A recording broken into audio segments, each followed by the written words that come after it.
என் தாயாருக்குள்ள ஒரு சின்ன விசுவாசம், இயேசுவை கூப்பிட்டா ஒரு அற்புதம் நடந்துருன்ற ஒரு விசுவாசம் என் தாயாருக்குள்ள. நாங்கள் எல்லாம் பார்த்துட்டோமே, மருத்துவத்தில் பார்த்துட்டோம், பணம் செலவு பண்ணி, அவ்வளோதான். எந்தெந்த தெய்வம் எல்லாத்தையும் வேண்டுதல் செய்து பார்த்துட்டோமே, ஒன்றுமே எங்களுக்கு உதவி செய்யலையே, இந்த இயேசுவாவது எனக்கு மகனுக்கு ஒரு அற்புதம் செய்வாரா என்று சொல்லி என் தாயார் கேட்டார்கள். அந்த சகோதரன், நான் ஜெபிக்கிறேன், என்ன அங்கே கொண்டு வாங்க இங்கே கொண்டு, ஒன்றும் சொல்லலை, நான் ஜெபிக்கிறேன், படுக்க பக்கத்தில் முழங்கால் படியிட்டார்.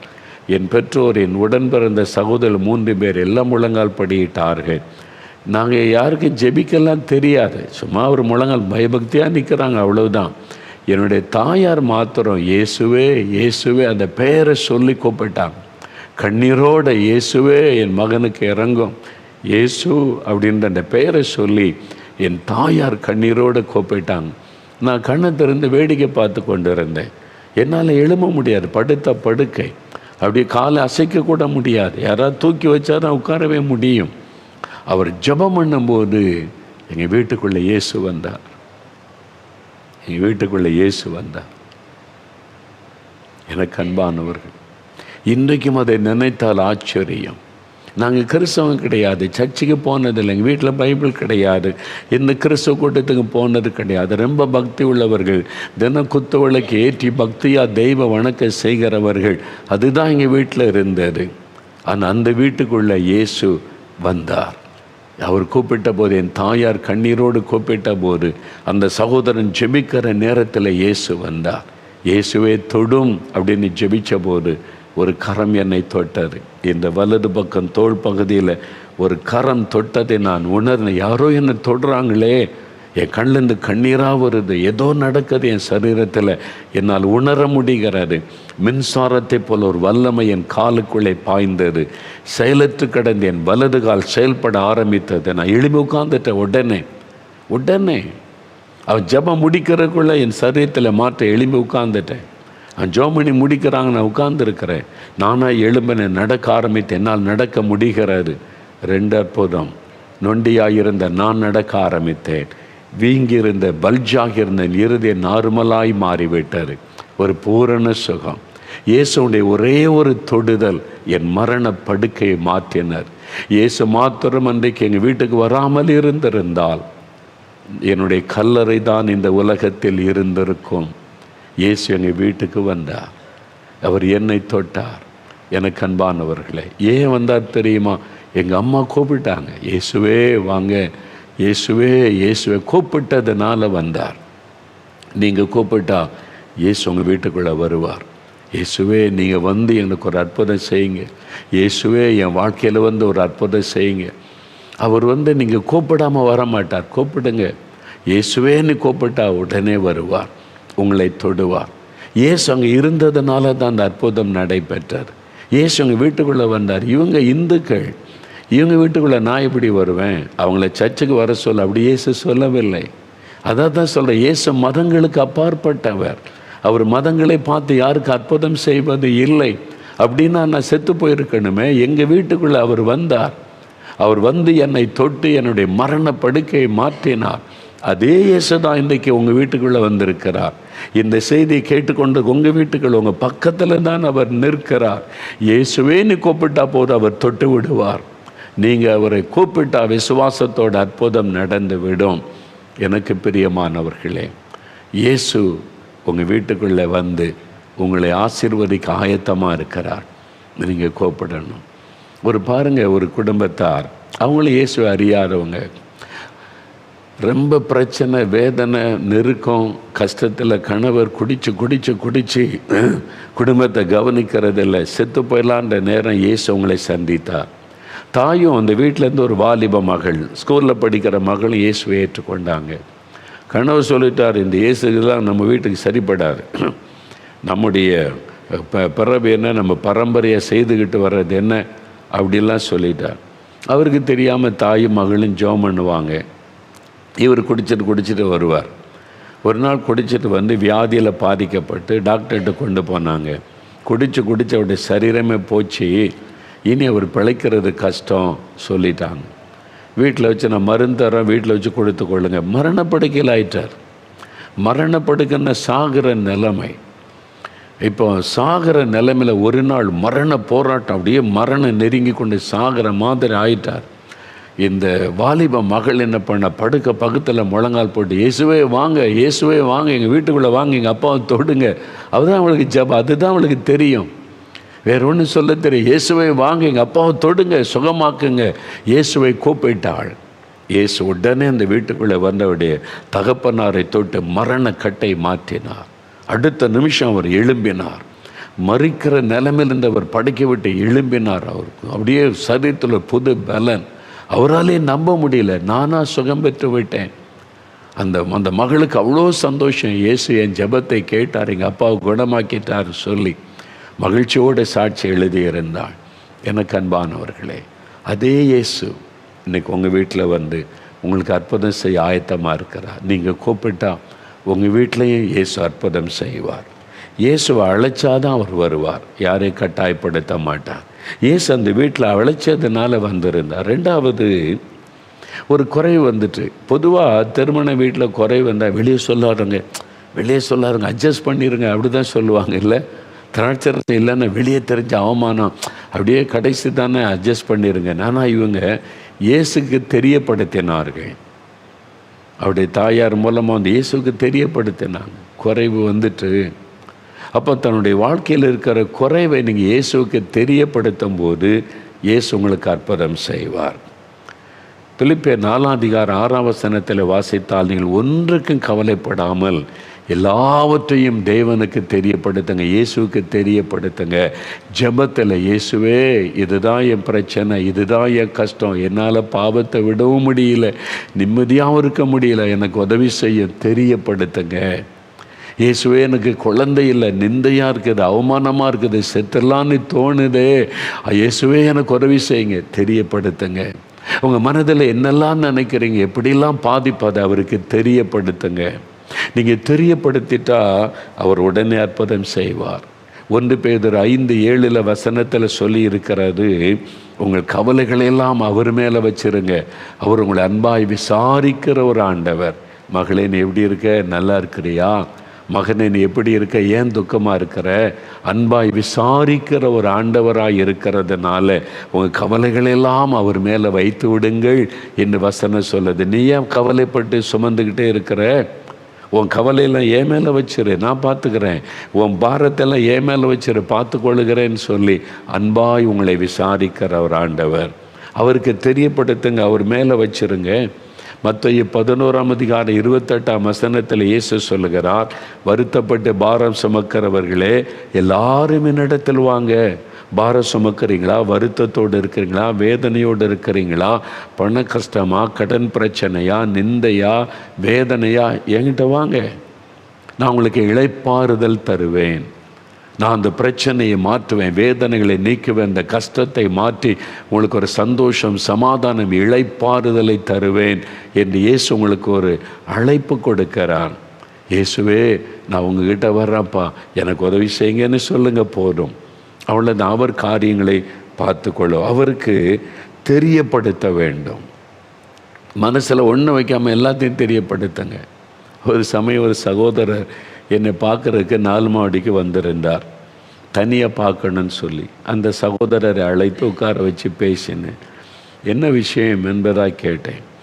உங்களால் எனக்கு பிரச்சனை அப்படின்னு சொன்னார். என்னாலையா? நான் உங்களை இப்போ தானே பார்க்குறேன், இல்லை உங்கள் கூட்டத்துக்கு வந்தேன், கொஞ்ச நேரம் தான் நின்று என்ன தான் பேசுகிறாருன்னு பிரசங்கம் கேட்டேன். நீங்கள் பண்ண பிரசங்கத்தினால என் சந்தோஷமே போச்சு. என்னையா சொல்கிறீங்கன்னு கேட்டேன். ஆமாம், பாவத்தை பற்றி பேசுனீங்கல்ல? ஆமாம், பாவம் சமாதானத்துக்கு எடுத்துரும், பாவம் சாபத்தை கொண்டு வரும், பாவம் நரகத்துக்கு மனிதனை கொண்டு போயிடும், அதை தான் சொன்னேன், பைபிளில் இருக்குது. அந்த பிரசங்கத்தை கேட்டதுலேருந்து என்னால் தூங்க முடியல. அந்த பிரசங்க வார்த்தை கேட்டுக்கிட்டே இருக்குது. பாவம், நீ பாவி, நீ நரகத்தை நோக்கி போய்கிட்டு இருக்கிற, நீ இந்த பாவத்தினால் உன் வாழ்க்கையில் இப்படி அழிவை நோக்கி போகிறன்னு என் உள்ளத்தில் பேசிக்கிட்டே இருக்குது. நீங்கள் பண்ண பிரசங்கம் கேட்டுக்கிட்டே இருக்குது. நான் உங்கள் ஊரில் பிரசங்கம் பண்ணி வந்து தான் 4 நாள் ஆகிப்போச்சே. 4 நாளாக நிம்மதி இல்லையே, தூங்க முடியல. அந்த பிரசங்கம் திரும்ப திரும்ப கேட்குது. அப்போ நிம்மதியே இல்லை. என்ன பண்ணாலும் எனக்கு தெரியல. குடித்து பார்க்குறேன், மதுபானம் குடிக்கிறேன், நண்பர்களோட அலைஞ்சு பார்க்குறேன், சினிமா தேட்டருக்கு போகிறேன். ஆனால் என் உள்ளத்தில் இந்த வார்த்தை கேட்டுக்கிட்டே இருக்குதே, என்ன பண்ணேன்னு தெரியல. கடைசியில் பார்த்தேன், உங்ககிட்டே வந்துடலான்னு வந்திருக்கிறேன், எனக்கு என்ன செய்கிறது சொல்லுங்கள். நான் சொன்னேன், உங்கள்கிட்ட பேசுனது நான் இல்லை, இயேசு உங்களுடைய பாவத்தை உணர்த்தி இருக்கிறார். உங்கள் பாவத்தினால நீங்கள் ஆசீர்வாதத்தை இழந்து நிற்கிறீங்க. அது ஆண்டவர் உணர்த்தி இருக்கிறார். அப்போ என்ன செய்யணும்? பாவத்தை மறைக்கிறவன் வாழ்வடைய மாட்டான். அதை இயேசுவினிடத்தில் அறிக்கை செய்து விட்டு கொடுக்கிறவன் இரக்கம் பெறுவான். ஆண்டவர் இறங்குவார், பாவத்தை மன்னிப்பார், பாவத்திலிருந்து விடுதலை தருவார், சமாதானம் தருவார். நான் இத்தனை வருஷமாக குடிக்கிறேனே, எப்படி என் பாவத்தை விட முடியும்? நீங்கள் விட வேண்டாம். நீங்கள் பாவத்தை அறிக்கை செய்து ஒப்பு கொடுங்க. என்னால் விட முடியலன்னு சொல்லுங்கள், இயேசு விடுதலை தருவார். விட்டுவதற்கு தீர்மானம் பண்ணுங்க. நான் விட்டுறேன், எனக்கு வேண்டாம், ஆனால் எனக்கு உதவி செய்யுங்கன்னு கேளுங்க. இயேசு விடுதலை நிம்மதி கிடைக்கும், சமாதானம் தருவார் அப்படின்னு சொன்னேன். நான் நிறைய பாவம் செஞ்சுருக்கேனே.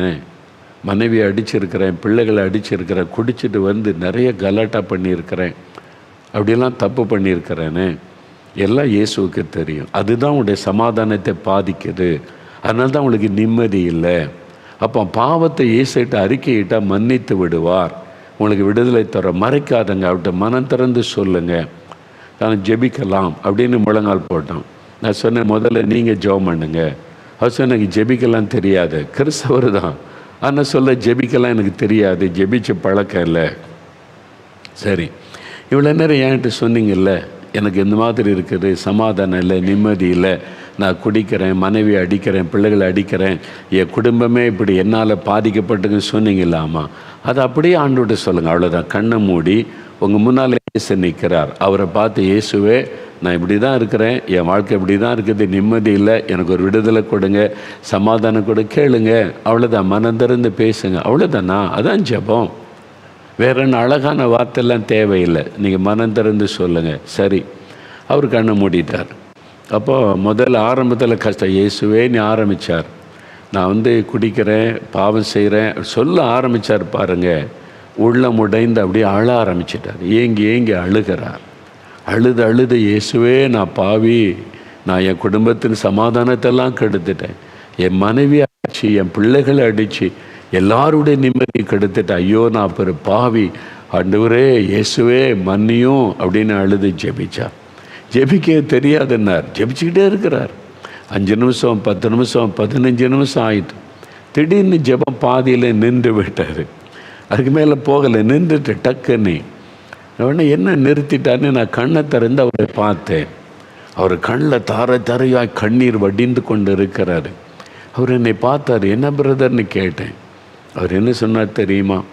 இந்த நாவினால் வெளியே சொல்ல முடியாத அளவிற்கு பயங்கரமான பாவத்தை நான் செய்திருக்கிறேன். அதை சொல்கிறதுக்கே நான் கூசுகிறது. அதெல்லாம் ஆண்டவர் எனக்கு உணர்த்துகிறார். இந்த பாவத்தெல்லாம் நீ செய்தியே, இப்படியெல்லாம் அக்கிரம செய்தியே நீ ஆண்டவர் எனக்கு உணர்த்துகிறார். அது வெளியே சொல்லவே வெட்கமாக இருக்குதே. நான் சொன்னேன், உங்கள் பாவம் எனக்கு தெரிய வேண்டிய அவசியம் கிடையாது. நான் உங்களுடைய பாவத்தை மன்னிக்க முடியாது. இயேசு தான் மன்னிக்கிறவர். அவர்கிட்ட நீங்கள் சொல்லுங்கள். வாய் திறந்து சொல்லணும்னு அவசியம் இல்லை. நீங்கள் மனதில் சொல்லுங்கள். உங்களுடைய மனதுக்குள்ளே இதெல்லாம் செய்த என்னை மன்னிச்சிருங்க அப்படின்னு சொல்லுங்கன்னு சொன்னேன். ஒன்றையும் மறைக்காதுங்க. ஆண்டவர்கிட்ட ஓப்பன் யுவர் ஹார்ட். ஆண்டவர்கிட்ட மனம் திறந்து பேசுங்க. சரின்னு கண்ணை முன்ன ஏங்கி ஏங்கி அழுதா. தன்னுடைய பாவத்தை எல்லாம் அதுக்கே 1/2 மணி நேரம் ஜெபிச்சிருக்கிறார். ஜெபிக்கவே தெரியாது என்ற 1/2 மணி நேரம் ஜெபம் பண்ணி முடித்தா. அதன் பிறகு அவராக நான் ஜெபம் பண்ணினேன். முழங்கால விட்டு எழும்பும்போது பாருங்கள், அவருடைய முக ரூபமே மாறி இருந்தது. ஒரு பெரிய பிரகாசம், சந்தோஷம். அவருடைய உள்ளத்தில் இந்த பாவமெல்லாம் பாரமெல்லாம் போய்விட்டது. ஒரு பெரிய சந்தோஷம். சொல்கிறார், அவ்வளோ நிம்மதியாக இருக்குது, சந்தோஷமாக இருக்குது, மகிழ்ச்சியாக இருக்குது. அந்த பாரம் எங்கே போச்சுன்னு தெரியல. அதுதான் இயேசு. நம்முடைய பாவத்தை அறிக்கை செய்த உடனே அவருடைய இரத்தத்தின் வல்லமை நம்முடைய இருதயத்தை கழுவும். கண்ணுக்கு தெரியாத ஒரு அற்புதம் நடக்கும். இயேசு கிறிஸ்துவின் இரத்தம் சகல பாவங்களை நீக்க நம்மை சுத்திகரிக்கும். இயேசுவே என் பாவத்தை மன்னிச்சிருங்க, விடுதலை வேணும்னு கேட்ட உடனே இயேசு கிறிஸ்துவுடைய இரத்தத்தின் வல்லமை நம் இருதயத்துக்குள்ளே இறங்கும். அது நம்முடைய இருதயத்தை கழுவி சுத்திகரிக்கும். அந்த பாவ பாரமெல்லாம் போய்விடும். பாவத்தின் வல்லமை அறுக்கப்பட்டு விடும். பாவத்திலிருந்து பூரண ஒரு விடுதலை, அந்த பாவ பாரம் விலகி நிம்மதி, சமாதானம், ஒரு விடுதலை அதை தருகிறது இயேசு கிறிஸ்துவினுடைய ரத்தம். அவருடைய முகமே சொல்லுது, அவ்வளோ சந்தோஷம். பார்த்தீங்களா, இயேசு கிறிஸ்துவினுடைய ரத்தம் அவர் கொடுத்த விடுதலை. காரணம் என்ன? எல்லாத்தையும் அவர் அறிக்கை செய்து ஜெபித்தார். நீதிமொழிகள் 28:13 வசனம் சொல்லுகிறது, உங்களுடைய பாவங்களை நீங்கள் அறிக்கையிடணும். பாவத்தை நீங்கள் அறிக்கையிடணும். உங்களுடைய பாவத்தை நீங்கள் அறிக்கையிட்டு தன் பாவத்தை மறைக்கிறவன் வாழ்வடைய மாட்டான். அறிக்கை செய்து விட்டு விடுகிறவன் இரக்கம் பெறுவான். நீங்கள் மறைச்சி வைக்க வைக்க வைக்க வாழ்வடைய மாட்டீங்க. ஆண்டவர்கிட்ட மறைக்காதுங்க, அவருக்கு எல்லாமே தெரியும். நீங்கள் செய்கிற பாவம் அவருக்கு தெரியாதா? உங்கள் ரகசிய பாவம் எல்லாமே அவருக்கு தெரியும். அவர்கிட்ட போய் நீங்கள் மறைக்கலாம் முடியாது. மனைவிகிட்ட மறைக்கலாம், கணவர்கிட்ட மறைக்கலாம், பெற்றோர்கிட்ட மறைக்கலாம். அவருக்கு எல்லாமே தெரியும். நீ செல்ஃபோனில் என்ன பண்ணுறன்னு தெரியும், நீ எங்கே போகிற வருகிற எல்லாம் அவருக்கு தெரியும். அவர்கிட்ட ஜஸ்ட் ஓப்பன் யுவர் ஹார்ட், மனம் திறந்து சொல்லுங்கள், இதெல்லாம் செய்துட்டேன், பாவம் என் உள்ளத்தை கரைப்படுத்திட்டு, என் வாழ்க்கையை கரைப்படுத்திட்டு, நிம்மதி இல்லை, சமாதானம் இல்லை, அடிமைப்படுத்தி விட்டது, எனக்கு விடுதலை தந்துருங்கன்னு கேளுங்க. இயேசு உடனே உங்களுக்கு ஒரு புதிய வாழ்க்கையை தருவார். பார்த்தீங்களா, அவர் தன்னுடைய காரியங்களை சொன்ன உடனே ஆண்டவர் விடுதலை. அப்போ நீங்கள் இயேசுக்கு தெரியப்படுத்தணும் எல்லாத்தையுமே மனம் திறந்து. கடைசியாக ஒரு காரியம் பாருங்கள், இயேசு என்ன சொல்கிறாரோ அதன்படி செய்யுங்க. அவருடைய தாயார் சொல்லிட்டாங்க, நான் ஒன்றும் செய்ய முடியாது, நான் சொன்னாலும் அவர் செய்ய மாட்டார். ஏனென்றால் அவர் இந்த உலகத்தில் வருவதற்கு ஒரு வழியாக நான் இருந்தேன். நான் தேவனுடைய திட்டத்தை நிறைவேற்றிட்டேன். இப்போ அவர் பிதா என்ன சொல்கிறாரோ அதை தான் செய்வார். நான் சொல்றது அவர் செய்ய மாட்டார். அதை மரியாள் அவங்க உணர்ந்து கொண்டு சொன்னாங்க, அவர் என்ன சொல்கிறாரோ அதை செய்யுங்க. இயேசு சொல்கிறபடி செஞ்சால் அற்புதம் நடக்கும். நான் சொன்ன உடனே அவர் செஞ்சிட மாட்டார். என்றால் பிதா சொல்கிறபடி அவர் செய்வார். அதனால் அவங்க சொல்கிறாங்க, இயேசு என்ன சொல்கிறாரோ அதன்படி செய்யுங்க. உங்களுக்கு அற்புதம் வேணுமா, குறைவை நிறைவாக்கப்படணுமா, இயேசுவை பாருங்கள், இயேசுவை தேடுங்க, அவர் சொல்கிறபடி செய்யுங்க, உங்களுக்கு அற்புதம் நடக்குன்னு சொல்லிட்டு அவங்க போயிட்டாங்க. இப்போ எல்லோரும் இயேசுவை பார்க்குறாங்க. இவர் தான் நம்முடைய பிரச்சனைக்கு தீர்வு, இவரால் தான் இதை மாற்ற முடியும், இவர் தான் குறைவை நிறைவாக்க முடியும். வேலைக்காரங்களாம் வந்துட்டாங்க. இயேசுவை நாங்கள் என்ன பண்ணணும்? இயேசு சிம்பிளான காரியம் சொல்கிறார், கஷ்டமான காரியமே சொல்லலை. அவங்க திராட்சரசை வேணும். ஒருவேளை ரொம்ப பிரபலமான எல்லாருக்கும் தெரிஞ்ச ஆளாக இருப்பாரோ, பக்கத்து தெருவில் பக்கத்து ஊரில் இவருக்கு தெரிஞ்ச யாராவது திராட்சரச வியாபாரி இருப்பாங்களோ, வாங்கிட்டு வர சொல்ல, நான் சொன்னேன்னு சொல்லுங்கள் தந்துடுவாங்க அப்படின்னு ஏதாவது சொல்லுவாரோன்னு பார்க்குறாங்க. ஆனால் இயேசு சொன்னது முற்றிலும் மாறானார். இந்த ஜாடியில் தண்ணீரை நிரப்புங்க. அவங்களுக்கு திராட்சரசம் வேணும், தண்ணியை நிரப்ப சொல்கிறாரு. சொல்லப்பட்ட வார்த்தை, அவர் என்ன சொல்கிறாரோ கீழ்ப்படிங்க, அவர் சொல்கிறபடி செய்யுங்க, அற்புதம் நடக்கும். சரி அப்படின்னு கீழ்ப்படிந்தார். தண்ணியை மொண்டு பந்து விசாரிப்பு கொண்டு போங்கன்னு சொல்கிறார். தண்ணி தான் இருக்குது. இயேசு கை வைத்து ஏதாவது பண்ணுவாரான்னு பார்க்குற, ஒன்றும் பண்ணலை. இயேசு கையை வைத்து ஜெபம் பண்ணுவாரா, ஒரு திராட்சரசம் மாறட்டுன்னு சொல்லுவாரா, ஒன்றுமே செய்யலை. இயேசு நிரப்புங்கன்னா நிரப்பினா, இப்போ பந்தி கொண்டு போங்க அப்படின்றார். தண்ணி தானே இருக்குது, இது எப்படி கொண்டு போகிறது? அவர் சொல்கிறபடி செய்யுங்க, கேள்வியெல்லாம் கேட்காதங்க. அப்போது கொண்டு போகிற வழியில் தண்ணீர் திராட்சரசமாய் மாறிவிட்டார். அப்படி தான் நடந்திருக்கணும். அப்படி தானே பைபிளில் இருக்க. இயேசு கை வச்சார், ஜெபிச்சார், ஒரு அற்புதம் நடக்கட்டுன்னு சொன்ன, ஒன்றுமே செய்யலையே. 5 2 மீனை கூட கையில் எடுத்து ஆசீர்வதித்தான்னு பைபிளில் இருக்குது. ஆனால் இதுக்கு ஒன்றுமே செய்யலையே. அவ்வளோதான் விசுவாசம். அவருடைய வார்த்தைக்கு கீழ்ப்படிந்தால் தண்ணீர் திராட்சரசமாய் மாறும். உங்கள் துக்கம் சந்தோஷமாய் மாறும். உங்களுடைய வியாதி உங்களை விட்டு விலகும். பிசாசின் கட்டுகள் அறுக்கப்படும். உங்கள் வாழ்க்கையில் அற்புதம் நடக்கும். அவர் சொல்கிறபடி செய்யுங்க, அவ்வளோதான். அதுதான் யோவான் 5ஆம் அதிகாரத்தில் 38 வருஷமாக ஒரு மனுஷன் படுக்கையில் படுத்திருக்கிறான். அவனால் எளிமை நடக்க முடியாது.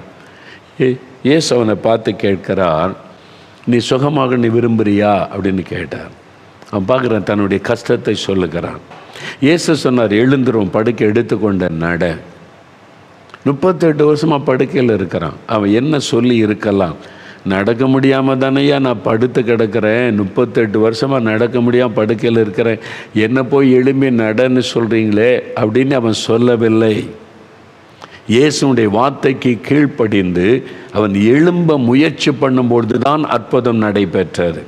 எழும்பணுமா, நான் எழும்புறேன், அதுதான் என்னுடைய விருப்பம். எழும்ப ஆரம்பித்த போது ஆண்டவருடைய வல்லமை தொடுகிறது, சரீரம் உயிர்ப்பிக்கப்படுகிறது, எழும்புகிறான், படுக்கை எடுத்துக்கொண்டு நடந்து போகிறான், அற்புதமான விடுதலை உண்டாகிறது. கீழ்ப்படியும் போது அற்புதம் நடக்கும்.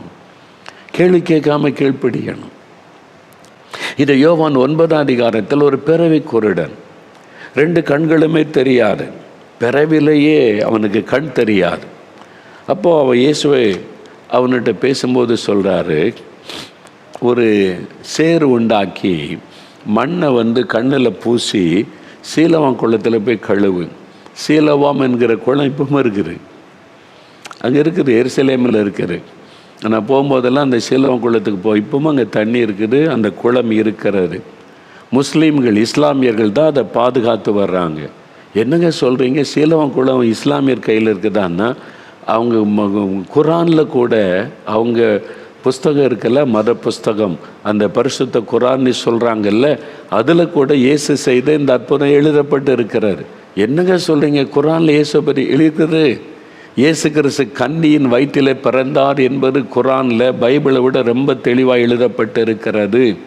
இயேசு செய்த நிறைய அற்புதங்கள் குரானில் எழுதப்பட்டு இருக்கிறது.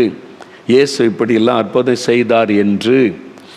நான் பெத்தானியா கிராமத்துக்கு போனேன்னு சொன்னேன்ல, அங்கே இயேசு கிறிஸ்து அந்த லாசரு வீட்டில் அவனை மரித்து போன லாசருவை எழுப்பினார்ல, அவனுடைய வீட்டுக்கு மேலே அழகான சர்ச்சு கட்டியிருக்குது. அதுக்கு பேர் லாசரஸ் சர்ச். அவன் பேரில் இந்த லாசரு சர்ச்சு இயேசு செய்த அற்புதத்துக்கு அடையாளமாக கட்டி இருக்கிறாங்க. அதை ஒட்டி, அந்த சர்ச்சை ஒட்டி அடுத்த கேம்பஸில் ஒரு மசூதி இருக்கிறார், இஸ்லாமியர்களுடைய தொழுகை இடம் இருக்கிறார். அதுக்கு என்ன பேர் தெரியுமா? லாசரஸ் மாஸ்க் எழுதி வச்சுருக்கிறாங்க. நான் பார்த்தேன், முதல்ல போகும்போது ஆச்சரியமா, என்னடா இது, லாசரஸ் சர்ச்சு பக்கத்தில் லாசரஸ் மாஸ்க்குன்னு எழுதி வச்சுருக்கிறாங்க. இஸ்லாமியர்கள் தொழுது கொள்கிறாங்க. இப்போ போனாலே நீங்கள் பார்க்கலாம் பெத்தானியாவில். நான் அதை பார்த்துட்டு அந்த வழிகாட்டிக்கிட்ட கேட்டேன், இந்த மாதிரி இருக்கிற அப்படின்னு கேட்டால், அவர் தான் சொன்னார், அவர் ஒரு இஸ்லாமியர் வழிகாட்டியாக வந்தவர். அவர் சொன்னார், எங்கள் குரான்லேயே இந்த அற்புதம் எழுதப்பட்டு இருக்கிறாரு. இயேசு லாசருவை உயிரோடு எழுப்பினார் என்ற அற்புதம் குரான்லையும் எழுதப்பட்டிருக்கிறது என்பதாய் அவர் எனக்கு விளக்கமாய் சொன்னார். நிறைய அற்புதம் பைபிள் எழுதப்பட்டதெல்லாம் குரானில் இருக்குது, இயேசு செய்த அற்புதங்கள். அதனால தான் அந்த சீலவம் குளத்தை அவங்க தான் பராமரித்து கொண்டு வர்றாங்க. நாங்கள் போகும்போதெல்லாம் அவங்க கதவை திறந்து விடுவாங்க. நாங்கள் போயிட்டு அந்த தண்ணீர்லாம் கால் வச்சுட்டு ஆண்டவரை துதித்து விட்டு நாங்கள் வருவோம். அப்போ அந்த குளம் இப்பவும் இருக்குது, சீலவாம் குளம். இயேசு சொல்கிறாரு, நீ போய் இந்த குளத்தில் கழுவுன்றார். அப்போ ஒரு குளத்தில் போய் கழுவுனா கண்ணு திறந்துருமா? இதுக்கு முன்னால் அப்படி நடந்திருக்கா? நடக்கலை. அப்போ கேட்டிருப்பாங்க, இதுக்கு முன்னால் யாரும் அதில் கழுவி கண் பார்வை வரலையே, அதுக்கு பிறகு நடந்திருக்கா? இல்லை, இவனுக்கு மட்டும்தான் அந்த அற்புதம் நடைபெற்றது. எதனாலன்னா அந்த தண்ணீரில் ஒன்றும் அல்ல, இயேசுடைய வார்த்தைக்கு அவன் கீழ்ப்படிந்ததுனால் அற்புதம் நடைபெற்றது. அதனால் வசனத்துக்கு கீழ்ப்படியும் போது தான் அற்புதம் நடக்கும். இதுதான் தேவனுடைய வார்த்தை. இதில் ஆண்டவர் எழுதி கொடுத்திருக்கிறார் நாம் எப்படி வாழணும்னு சொல்லி. இதுக்கு நீங்கள் கீழ்ப்படிஞ்சிங்கன்னா உங்கள் வாழ்க்கையில் அற்புதம் நடக்கும். அவருடைய கற்பனைகள் பாரமானவைகள் அல்லவே என்று வசனம் சொல்லுகிறாரு. பாரமான காரியத்தை தேவன் நம்மை செய்ய சொல்லவில்லை. அவர் என்ன சொல்லுகிறார்? சத்துருவை நேசிங்க. அப்படின்னா மன்னிச்சா நேசிக்க முடியும். மன்னிச்சிருங்க. உங்களை காயப்படுத்துகிறாங்க, துக்கப்படுத்துகிறாங்கள, மன்னிச்சிருங்க. நான் ஒரு சிலுவையிலே மன்னிப்பை வெளிப்படுத்தி காண்பித்தார். நான் மன்னிச்சல, நீங்கள் மன்னிங்க. நான் நேசிக்கிறதில்ல, அதே மாதிரி நேசிங்க. சிம்பிளான காரியம்தான் சொல்லுகிறார். அப்படி இந்த வசனத்தின்படி வாழ உங்களை ஒப்பு கொடுத்து கீழ்ப்படிஞ்சிங்கன்னா உங்கள் வாழ்க்கையில் அற்புதம் நடக்கும். அப்போ இந்த நாளில் ஆண்டவரே, நீங்கள் என்ன சொன்னாலும் நான் கீழ்ப்படுகிறேன், உங்களுடைய வார்த்தைக்கு கீழ்ப்படுகிறேன்னு சொல்லி பாருங்கள், உங்கள் வாழ்க்கையில் அற்புதம் நடக்கும். பாருங்கள், ஒருத்தர் வியாதி கஷ்டப்படுறாங்க. நீங்கள் தேசத்துக்காக ஜெபிங்க, இயேசு அற்புதம் செய்வார். அந்த தம்பி சொன்னால, காதில் பிறந்ததிலிருந்து வியாதி வேதனை, தேசத்துக்காக ஜெபிச்சாங்க, ஆண்டவர் சுகம் கொடுத்துட்டாரு. இது கஷ்டமா? கடினமான கட்டளையாக இயேசு கொடுத்தாரு.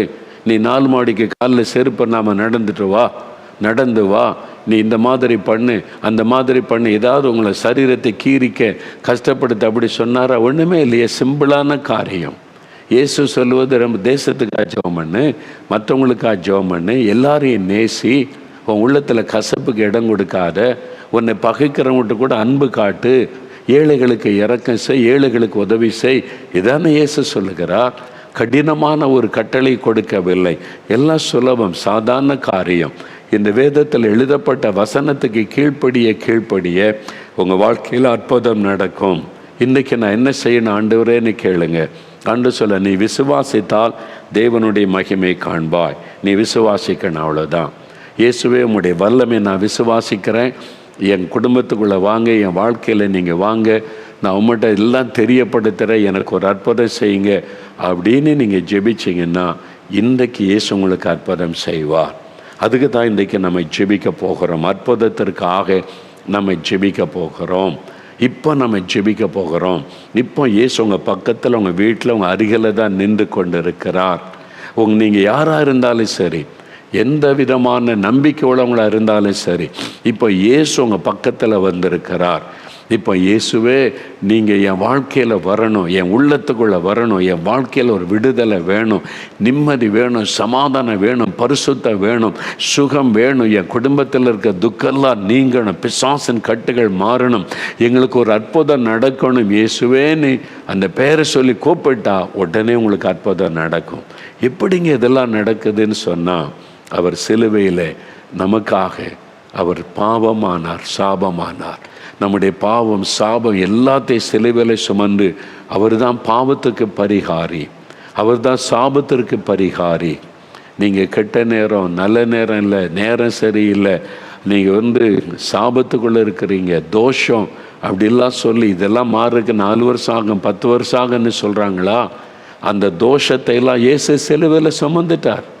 அந்த பாவத்தை எல்லாம் சிலுவையில் சுமந்துட்டார். உனக்காக மகளே, உனக்காக மகனே, என் பிள்ளைகளை, உங்களுக்காக நான் சிலுவையில் உங்கள் தோஷம், பாவம், சாபம், கெட்ட நேரம் எல்லா கிரியைகளையும் நான் சுமந்து முடிச்சிட்டேன். என்னுடைய இரத்தத்தின் வல்லமையினால் உங்களுக்கு விடுதலை தருவேன். என் நாமத்தை சொல்லி கூப்பிடுங்க, அவ்வளவுதான். வேறு கண்டிஷனே கிடையாது. விசுவாசத்தோடு கூப்பிட்டா இயேசு உங்களுக்கு அற்புதம் செய்து விடுவார். இப்போ நம்ம ஜெபிக்கலாமா? நம்ம ஜெபிக்க போகிறோம். முடிந்தால் முழங்கால் படியிட்டு கொள்ளுங்க, அல்லது நீங்கள் உட்கார்ந்து தான் என்னால் இருக்க முடியும்னா பரவாயில்லை. கிறிஸ்தவர்கள் முழங்கால் படியிட்டு கொள்ளுங்க. இப்போ நம்ம ஜெபிக்க போகிறோம். நல்ல கவனிங்க. முதலாவது, ஒவ்வொரு காரியமாக ஜெபிக்க போகிறோம். எனக்கு பாவத்திலேருந்து விடுதலை வேணும், எனக்குள்ள பாவத்தின் பாரம் இருக்கிறது, நிம்மதி இல்லை, சமாதானம் இல்லை, பாவம்னு தெரிந்து விட முடியல, பாவம் மன்னிப்பு, பாவத்திலிருந்து விடுதலை. அதுக்கு தான் முதல்ல நம்ம ஜெபிக்க போகிறோம். ஆண்டவருடைய வார்த்தைக்கு நீங்கள் கீழ்ப்படியாமல் இருந்தீங்கன்னா, கிறிஸ்தவர்கள் வசனத்தை தெரிஞ்சு கீழ்ப்படியாமல் இருந்தீங்கன்னா இயேசு உங்களுக்கு அற்புதம் செய்ய முடியாது. நீங்கள் சத்துருவை நேசிக்கலை, மற்றவங்களை மன்னிக்கலைன்னா உங்களுக்கு அற்புதம் நடக்காது. ஏன்னா நீங்கள் வசனம் தெரியும், வசனத்தை கையில் வச்சுருக்கிறீங்க. அப்போ மற்றவங்களை மன்னிக்கணும், மன்னித்து ஜெபம் பண்ணுங்க. கசப்பு உள்ளத்தில் வேண்டாம் ஆண்டவரே, இந்த கசப்பு வெறுப்பை எடுத்து போட்டுருங்கன்னு சொல்லுங்கள். ஆண்டவர் உணர்த்துகிற பாவத்தை விட்டு மனம் திரும்புங்க.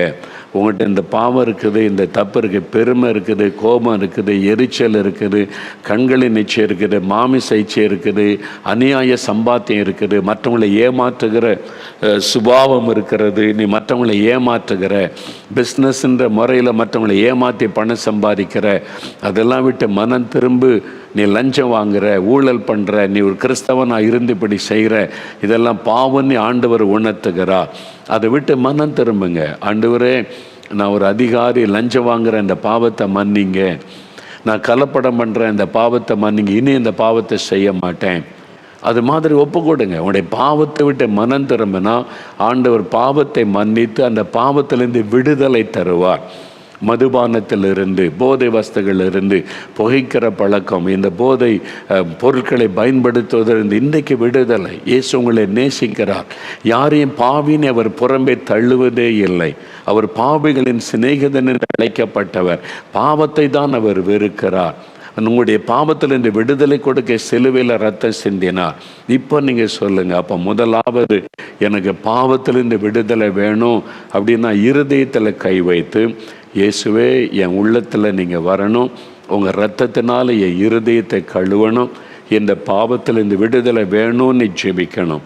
ஒருவேளை உங்கள் கணவர், உங்களுடைய தகப்பனார், உங்களுடைய சகோதரன், உங்களுடைய பிள்ளைகள் மதுபானம் பாவ பழக்கத்தை அடிமையாக இருந்தால் அவங்க முழங்கால் படிட்டால் நீங்கள் அவங்க மேலே கை வைங்க.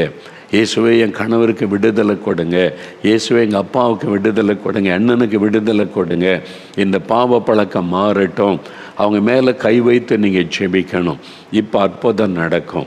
ஆண்டவர் ஒரு அற்புதம் செய்ய போகிறார். முதலாவது பாவத்தில் இந்த விடுதலை, அதுக்காக ஜெபிக்க போகிறார். அப்படியே கண்களை மூடுங்க, இயேசுவை நினைத்து கொள்ளுங்க, இருதயத்தில் கை வைங்க. இயேசுவே என் உள்ளத்தில் வாரும், இயேசுவே எனக்கு பாவ மன்னிப்பை தாரும், பாவத்தில் இந்த விடுதலை தாரும், பாவத்தின் பாரம் வெள்ளக்கட்டும். ஜோமனுங்க ஜோமனுங்க. இயேசுவே உம்முடைய ரத்தம் எனக்குள் இறங்கட்டும். இயேசு கிறிஸ்துவின் ரத்தம் சகல பாவங்களை நீக்கி சுத்திகரிக்கும் என்பதை நான் விசுவாசிக்கிறேன். உம்முடைய ரத்தத்தின் வல்லமை என் இருதயத்திற்குள்ளே இறங்கட்டும். இந்த பாவத்தில் எனக்கு விடுதலை வேணும். இயேசுவே விடுதலை தாங்க. இந்த பாவத்தினாலே நிம்மதி இல்லை, சமாதானம் இல்லை, என்னால் விடவும் முடியல. நான் பாதிக்கப்பட்டிருக்கிற எல்லாரும் என்ன வெறுக்கிறாங்க, பாவின்னு தள்ளுறாங்க, குடிகாரன்னு சொல்றாங்க, நான் பாவன்னு சொல்லி என் குடும்பத்தாரே என்ன வெறுக்கிறாங்க. இயேசுவே இயேசுவே பாவிகளின் சிநேகிதனே, என் உள்ளத்தில் நீங்க வாங்க, இந்த பாவத்தின் பாரத்தை மாற்றுங்க, எனக்கு விடுதலை கொடுங்க. எல்லாம் வலது உரம் முயற்சி. இயேசுவே ஸ்தோத்திரம், என்னை தொட்டு விட்டீர், சுகம் தந்து விட்டீர், விடுதலை தந்து விட்டீர், உமக்கு ஸ்தோத்திரம். பிசாசின் கட்டுகள் அறுக்கப்பட்டது, பில்லிசோனி வல்லமை அழிந்தது, இன்னைக்கு விடுதலை. இயேசுவுக்கு நன்றி, இயேசுவுக்கு நன்றி, இயேசுவுக்கு நன்றி. தகப்பனே, இந்த பிள்ளைகளுடைய ஜெபத்தை கேட்டீங்க, பதில் கொடுத்துட்டீங்க, அற்புதம் செய்துட்டீங்க. நீர் மகிமைப்படும். இயேசுவின் நாமத்தில் ஜெபிக்கிறேன் பிதாவே. ஆமேன், ஆமேன்.